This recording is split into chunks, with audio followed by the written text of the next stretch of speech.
Assalamualaikum warahmatullahi wabarakatuh. Salam. Om Swastiastu. Namo Buddhaya. Salam kebajikan. Tabik pun. Perkenalkan, nama saya Alodia Gita Pratiwi dan 123190089 dari Prodi Teknik Industri.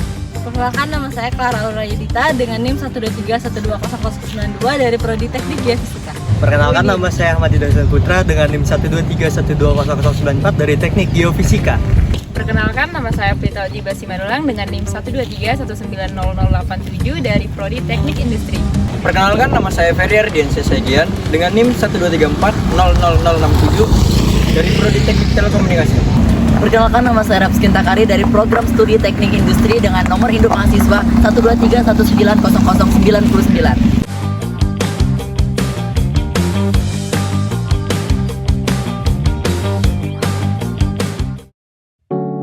Pertama-tama, apa itu hukum Bernoulli?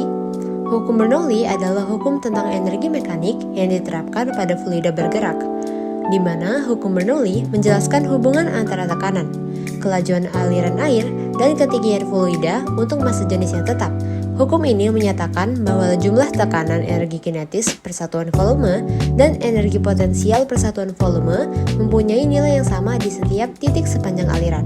Rumusnya adalah P1 ditambah 1/2 rho V1 kuadrat ditambah rho GH1 sama dengan P2 ditambah 1/2 rho V2 kuadrat ditambah rho GH2. Prinsip Bernoulli.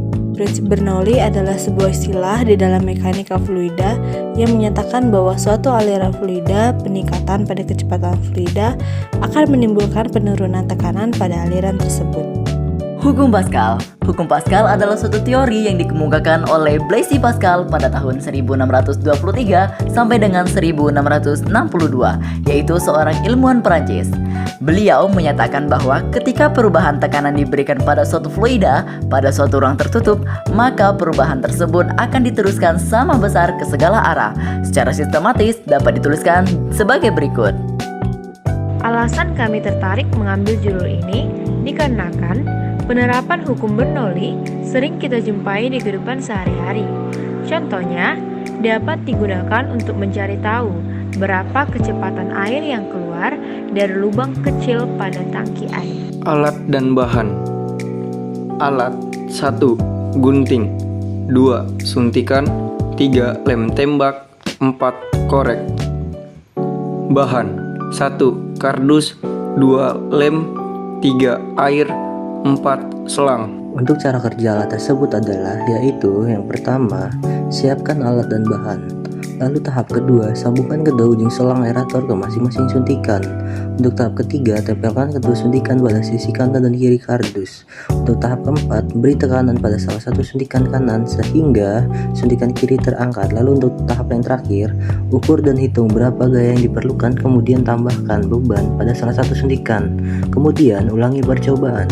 Kesimpulan, pompa hidrolik adalah teknologi yang memanfaatkan zat cair seperti oli atau air untuk melakukan suatu gerakan segaris atau memutar, yang bekerja berdasarkan hukum Pascal.